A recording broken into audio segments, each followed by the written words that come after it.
40% हिंदुओं का कत्ल होगा। 10% हिंदू अपनी बहन बेटी मुसलमानों को देकर या तो रिफ्यूजी कैंपों में रहेंगे या विदेशों में रहेंगे। ये हिंदू का भविष्य है और अगर इस भविष्य को बदलना चाहते हो तो मर्द बनो, मर्द बनो, मर्द बनो। और मर्द कौन होता है? जिसके हाथ में हथियार होता है वो मर्द होता है। बिस्मिल्लाहिर्रहमानिर्रहीम। अस्सलाम वालेकुम दोस्तों, बहुत ही अफसोस के साथ आपको बताना पड़ रहा है कि हिंदू पंडित जो है वो भारत को एक टेररिस्ट स्टेट बनाना चाह रहे हैं। इस वीडियो के अंदर आप देख सकते हैं कि एक पंडित जी अपने मानने वालों को कह रहे हैं कि अगर 2029 के अंदर जो इलेक्शन हो रहे हैं उसमें अगर कोई प्राइम मिनिस्टर मुसलमान बन गया तो वो हिंदुस्तान के 50% हिंदुओं को मुसलमान बना लेगा और बकाया जो 40% है उनको कत्ल करवा देगा और 10% जो रह जाएंगे वो कहीं भाग जाएंगे दूसरे मुल्कों के अंदर या फिर विदेश के अंदर, यानी कि अब्रॉड कंट्रीज के अंदर वो चले जाएंगे। तो इसलिए इसका हल क्या है, इसका सोल्यूशन उसने बताया है कि मुसलमानों को हमें खत्म कर देना चाहिए और हिंदुओं को अपनी बका के लिए चाहिए कि वो हथियार उठाएं और मुसलमानों को खत्म कर दें। और इस वीडियो के अंदर हम अब कंपैरिजन करेंगे कि मजहब इस्लाम और हिंदुइज्म जो है इनके दरमियान कौन सी चीजें एक जैसी हैं और आया कि ये टेररिज्म को प्रमोट करते कि नहीं। आज की वीडियो आपके लिए बहुत इंफॉर्मेटिव होगी अगर आप इसको कंप्लीटली वॉच करेंगे। तो आइए हमारे साथ इस इंफॉर्मेटिव वीडियो का आगाज करते हैं।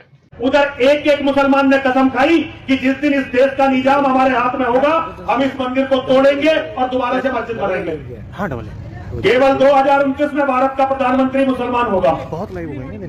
केवल 2029 में। और अगर सरकार ने कोई बहुत बड़ी बाजीगरी दिखा दी तो 34 में हो जाएगा और 34 में भी भगवान का बड़ा करम तुम पे हुआ तो 39 में हो जाएगा। इतने दूर हो तुम महाविनाश से। एक बार भारत का प्रधानमंत्री मुसलमान बना तो अगले 20 सालों में 50% तुम में से लोग अपना धर्म बदलेंगे। ये जितने मुसलमान हैं ना, ये अरब से नहीं आए, ये हमारे भाई बंधु थे। 40% हिंदुओं का कत्ल होगा। 10% हिंदू अपनी बहन बेटी मुसलमानों को देकर या तो रिफ्यूजी कैंपों में रहेंगे या विदेशों में रहेंगे। ये हिंदू का भविष्य है और अगर इस भविष्य को बदलना चाहते हो तो मर्द बनो, मर्द बनो, मर्द बनो। और मर्द कौन होता है? जिसके हाथ में हथियार होता है वो मर्द होता है। हम कहीं भी देखते हैं कोई भी धर्म में बेगुनाहों को कोई कातिल करना, जुल्म करना ये नहीं लिखा, लेकिन हम देखते हैं दुनिया में कहीं भी मुस्लिम हो या हिंदू हो बेगुनाहों के ऊपर जुल्म करते हैं। वो धर्म के प्रचार पर जहाँ पर देखिए मुसलमान ज़्यादा है तो हिंदू के ऊपर और हिंदू जहाँ ज़्यादा है तो मुसलमान के ऊपर। तो धर्म क्या है और ईश्वर ने, अल्लाह ने क्यों नहीं एक धर्म किया और एक धर्म का नहीं किया? ये मेरा क्वेश्चन है। भाई साहब का बहुत अच्छा सवाल है। भाई साहब का सवाल है कि धर्म के नाम पे कत्ल हो रहा है। जब मुसलमान मेजॉरिटी में तो हिंदू कत्ल होता है, जहाँ हिंदू मेजॉरिटी में तो मुसलमान के ऊपर कत्ल होता है। ऐसा क्यों? खुदा ने एक धर्म क्यों नहीं बनाया? बहुत अच्छा सवाल है। कुरान में लिखा है सूरह अल इमरान में सूरा नंबर 3 आयत नंबर 19 में, इन्ना दीन इंदल्लाहिल इस्लाम। अल्लाह सुब्हाना व तआला के नजदीक एक ही दीन सही है और वो दीन है इस्लाम। अमन हासिल करना अल्लाह सुब्हाना व तआला के अहकामात के मुताबिक। अल्लाह ने, ईश्वर ने, भगवान ने एक ही धर्म भेजा, लेकिन वक्त गुजरते हुए लोग इसमें तब्दीली लाए। इसीलिए कुरान मजीद में लिखा अल्लाह ने एक ही दीन भेजा, एक ही धर्म भेजा, वो है अमन हासिल करना अल्लाह सुब्हाना व तआला के अहकामात के मुताबिक। इसे कहते हैं इस्लाम। आप चाहे अरबी में बोलो चाहे इंग्लिश में बोलो, peace acquired by submitting your will to God, that is the only religion. और अल्लाह सुब्हाना व तआला ने हर दौर में पैगंबर भेजे, लेकिन जितने भी पैगंबर आए थे वो सिर्फ अपने वक्त के लिए महदूद थे और अपने लोगों के लिए थे। और जब भी पैगंबर भेजे, जब भी किताब नाजिल हुई, लोगों ने किताब को बदला और उसमें तब्दीली लाए और एक नया मजहब पैदा हो गया, एक नया दीन पैदा हो गया। तो अल्लाह ने एक नई किताब भेजी, नया पैगंबर भेजा, लोगों ने उसके ऊपर अमल किया।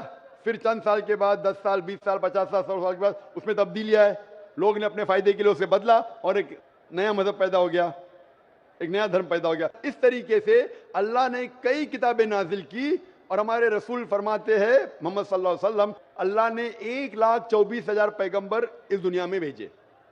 लेकिन अल्लाह सुब्हाना व तआला ने आखिरी पैगंबर मोहम्मद सल्लल्लाहु अलैहि वसल्लम और आखिरी किताब, आखिरी वही कुरान मजीद 1400 साल पहले भेजी। और इसमें अल्लाह ताला फरमाते हैं कि क्योंकि ये आखिरी किताब है, ये सिर्फ मुसलमानों के लिए नहीं, सिर्फ अरबों के लिए नहीं भेजी थी, बल्कि सारी इंसानियत के लिए भेजी थी। और क्योंकि ये आखिरी किताब है, ये महदूद नहीं 10 साल के लिए, 100 साल के लिए, 1000 साल के लिए, जब तक क़यामत आएंगी उस वक्त तक के ये किताब सही रहेंगी। और क्योंकि मोहम्मद सल्लल्लाहु अलैहि वसल्लम आखिरी पैगंबर थे, वो सिर्फ मुसलमान या अरबों के लिए नहीं भेजे गए थे, वो सारी दुनिया के लिए भेजे गए थे। तो आज जो भी इंसान है, चाहे वो हिंदुस्तान में है, चाहे पाकिस्तान में, चाहे सऊदी अरेबिया में, चाहे यूएसए में, चाहे इंग्लैंड में, उसे आखिरी पैगाम अल्लाह का, खुदा का, उसके ऊपर अमल करना चाहिए, वो कुरान और आखिरी पैगंबर मोहम्मद सल्लल्लाहु अलैहि वसल्लम पे अमल करना चाहिए। फिर आपको अमन मिलेंगी और इंशाअल्लाह खून खराबा नहीं रहेगा। मैं मानता हूं आपकी बात कि अक्सर आप देखते मेजॉरिटी माइनॉरिटी पे जुल्म करता है। मैं आपसे पूछना चाहता हूं भाई साहब, इस किशनगंज में मेजॉरिटी मुस्लिम की है क्या हिंदू की है? सर मेरे को तो पता नहीं, मैं बंगाल से आया हूँ, किशनगंज के बारे में। बंगाल किशनगंज का नहीं, लेकिन आज सुबह को जब हमारे हिंदू जितने इदारे के प्रेसिडेंट थे, चेयरमैन थे, वो कह रहे थे कि किशनगंज में 65% मुसलमान हैं और 35% हिंदू है।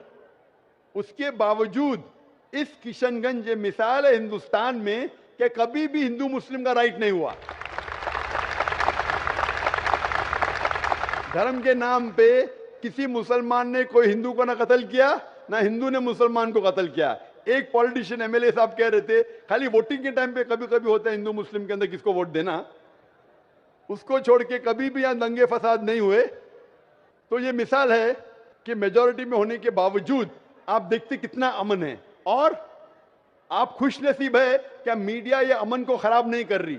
मीडिया को पता चल जाएगा मुसलमान अमन से रह रहे तो आपके अमन और शांति को अशांति में बदल देंगी। सबसे अच्छी मिसाल है कश्मीर। कश्मीर में देखो क्या हो रहा है, मीडिया आप देखेंगे, मीडिया इतना उसके पीछे लग गई कि शांति को अशांति में बदल दी। तो मैं अल्लाह से दुआ करता हूं कि किशनगंज का माहौल अमन रहे। आप मीडिया से बचिए, आप सही धर्म का पालन कीजिए, इंशाअल्लाह आपको अमन और शांति मिलेंगी। लेकिन आपके सवाल का जवाब यह है कि अल्लाह ने, ईश्वर ने, खुदा ने एक ही दीन भेजा है, वो है अमन हासिल करना। ईश्वर भगवान अल्लाह के जो भी अहकामात है उसको अमल में लाने के बाद, और हर इंसान अगर ये ढूंढे कि सही ईश्वर कौन है और उसका कहना क्या है, तो इंशाअल्लाह दुनिया में अमन रहेगा। लेकिन कई लोग नहीं चाहते कि दुनिया में अमन रहे, इसीलिए वो देखते हैं इस हमारे हिंदुस्तान में, सारी दुनिया में हिंदुस्तान एक ऐसा मुल्क है जहां सबसे ज्यादा मजहब के नाम पे राइट्स हुए, दंगे फसाद हुए। और इसका मैं ब्लेम डालता हूं हिंदुस्तानी नागरिक पे ने, हिंदुस्तानी पॉलिटिशियन पे, क्योंकि अंग्रेज ने हमारे देश को बांटा। अंग्रेज आए थे हिंदुस्तान में तिजारत करने के लिए, लेकिन हम पे हुकूमत की। उनकी पॉलिसी थी डिवाइड एंड रूल, हिंदू मुस्लिम को डिवाइड किया और हम पे राज किया। अंग्रेज तो चले गए, अपनी राजनीति छोड़ गए पीछे। इसीलिए मैंने एक तकरीर किया हूं, इस टेररिज्म मुस्लिम मोनोपोली, और कहा जितने भी आप दंगे फसाद देखेंगे दुनिया में, जितने भी टेररिस्ट एक्ट डायरेक्टली और इनडायरेक्टली कहीं ना कहीं पॉलिटिशियन का हाथ है। चाहे बाबरी मस्जिद लो, चाहे गुजरात लो, चाहे 9/11 लो, चाहे अफगानिस्तान लो, चाहे इराक लो, चाहे पैलेस्टाइन लो, ये सब में राजनीति का हाथ है। लोग चाहते हैं कि हमारे वोट बैंक में लोग हमें वोट दे, तो सबसे आसान तरीका है कि आपस में लड़ाओ मजहब के नाम पे। नहीं तो आमतौर पे मैं समझता हूं हिंदुस्तानी जो नागरिक है, हिंदू और मुस्लिम, माशाअल्लाह आपस में अमन चाहते, आपस में एक दूसरे से प्यार करते। लेकिन इस शांति, इस अमन को अक्सर कुछ लोग अपने फायदे के लिए इसको तोड़ना चाहते हैं, इसको भ्रष्ट करना चाहते। इसीलिए आप देखते कि ये राइट्स होते हैं। अल्हम्दुलिल्लाह किशनगंज एक मिसाल है, और मैं दरखास्त करूंगा किशनगंज के पॉलिटिशियन से कि इस अमन को इंशाअल्लाह बरकरार रखे। आप हक पे रहो, आपको वोट मिलेगा, यहां नहीं मिलेगा, ऊपर तो सीट मिलेंगी। मैं हमेशा पॉलिटिशियन से कहता हूं आप हक पे जमे रहो, चाहे आपका नुकसान हो। यहां सीट नहीं मिलेंगी, ऊपर तो मिलेंगी। ये सीट तो टेम्परेरी है, ये सीट आपकी दुनिया की टेम्परेरी है। कितने साल जिएंगे आप? 50 साल, 60 साल, 80 साल, कितने साल जिएंगे? ऊपर की तो परमानेंट सीट है ना। ये सीट को छोड़िए, आखिरत की सीट की फिक्र कीजिए। तो इसीलिए जो ईश्वर का पैगाम है, खुदा का पैगाम है, अल्लाह का पैगाम है, हक पे रहिए और हक का साथ दीजिए। चाहे आपको यहाँ सीट मिली का नहीं मिली, आखिरत में तो मिलेंगी और वो हमेशा आपके साथ रहेंगी। Hope that answers the question.